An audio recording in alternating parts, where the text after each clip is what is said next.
AP ముఖ్యమంత్రి వర్యులు జగన్మోహన్ రెడ్డి గారికి హృదయపూర్వక జన్మదిన శుభాకాంక్షలు ఈ వీడియో ద్వారా తెలియజేస్తున్నాను.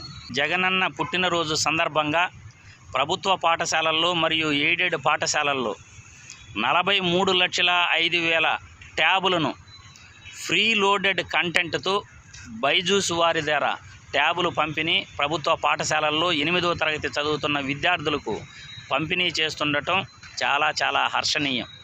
ఈరోజు 620 కోట్ల రూపాయలు వెచ్చించి ట్యాబులు పంపిణీ కార్యక్రమం ప్రభుత్వ పాఠశాలల్లో చేస్తుండటం చాలా సంతోషం.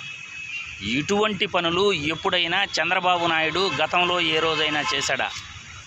ప్రభుత్వ బడుల్లో ఇంగ్లీష్ మీడియం విద్య మరియు డిజిటల్ క్లాసులు ఉపాధ్యాయులకు విద్యార్థులకు బీటెక్ 4వ సంవత్సరం చదువుతున్న విద్యార్థుల చేత ఉచిత శిక్షణ ఇప్పిస్తూ ఈ నెల నుండి ఆ ప్రోగ్రామ్ని తీసుకురావటం, ప్రభుత్వ పాఠశాలల్లో ఫ్యూచర్ స్కిల్స్ను ఏర్పాటు చేయటం, నైపుణ్యాభివృద్ధిని పెంపొందించాలనే ఉద్దేశంతో ప్రభుత్వ బడుల్లో విద్యార్థులకు మరియు ఉపాధ్యాయులకు ఉచిత శిక్షణ ఇప్పించటం, 12,000 రూపాయల స్టైఫండ్ బీటెక్ 4వ సంవత్సరం చదువుతున్న విద్యార్థులకు ఇవ్వటం చాలా హర్షణీయం. మరోసారి ఏపీ ముఖ్యమంత్రి వర్యులు జగన్మోహన్ రెడ్డి గారికి జన్మదిన శుభాకాంక్షలు తెలియజేస్తున్నాను.